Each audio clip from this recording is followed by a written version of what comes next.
Restorative Circles, it's a process to hold space for conflict within the context of community.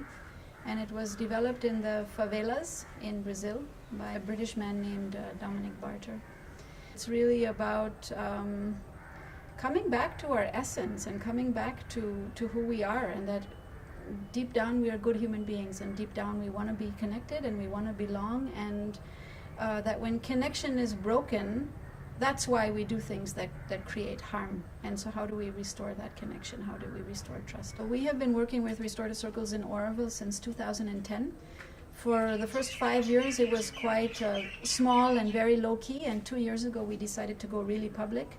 And in the last 2 years we've had 17 circles, and I would say that all of them have brought about some change.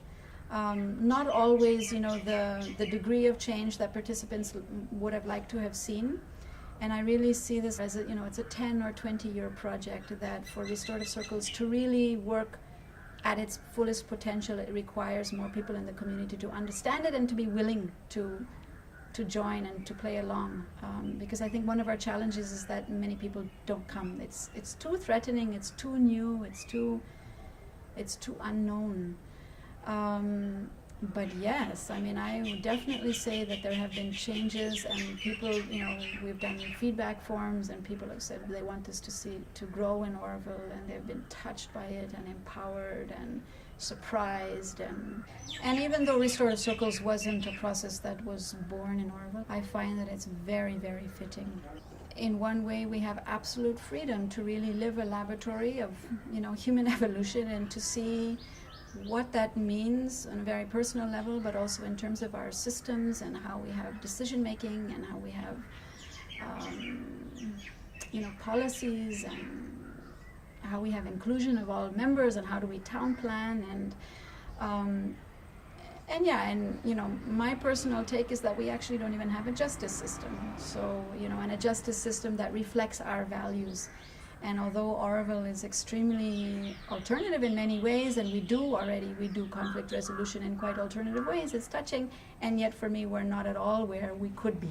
And so, I would like us to look at, really how do we dialogue. And what I like about Restorative Circles is that it is participatory, and it is all-inclusive, and it is voluntary, and it's actually extremely empowering. It's bringing back the power to the collective and the creativity. And not the power of the rebellion power or the power over, but the no longer feeling disempowered, and looking at okay, if I see a problem, it's so easy to say, oh, the people in town hall need to fix it, or the working groups are creating the problem, and actually know that our challenges are where we are collectively, in the collective consciousness, and that this allows any individual to initiate a process about any problem. And it doesn't even have to be that me and you are in a fight. I could have read something in the news, and that I notice, oh, I don't like it, what I read, and I could call a circle.